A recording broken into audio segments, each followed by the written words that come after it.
கார்த்திகை மாதம் பிறந்தால் சூரியன் விருச்சிகத்தில் இருப்பார். விருச்சிகத்துக்கு 4ஆம் வீடாக கும்பம்.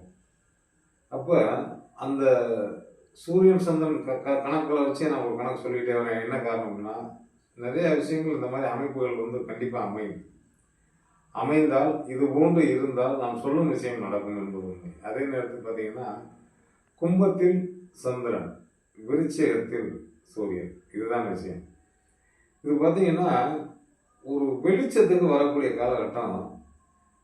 ஒரு ஆண்களாக 40 வயசை தாண்டி இருக்கு சூரியன் அங்கே இருக்கையில். ஆனால் அவங்க என்ன நினைக்கிறாங்க அப்படின்னா,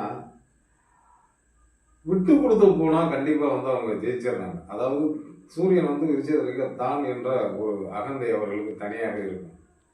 அதை குறைத்து கொண்டு ஒரு விட்டு கொடுத்து சென்றால் கண்டிப்பாக நினைத்த காரியம். இவங்க பார்த்தீங்கன்னா, இந்த மளிகை கடை, இந்த சூப்பர் மார்க்கெட், ஹோட்டலு, உணவு சம்பந்தப்பட்ட வகையில் மிக சிறந்து விளங்குவார்கள் என்பது உண்மை. அதே நேரத்தில் கலைத்துறையிலும் இவர்கள் இருப்பார்கள்.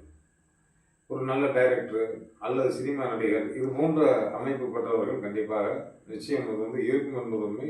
நாளும் நல்ல நடக்கும் என்று நல்ல விடைபெறுகிறேன். நன்றி.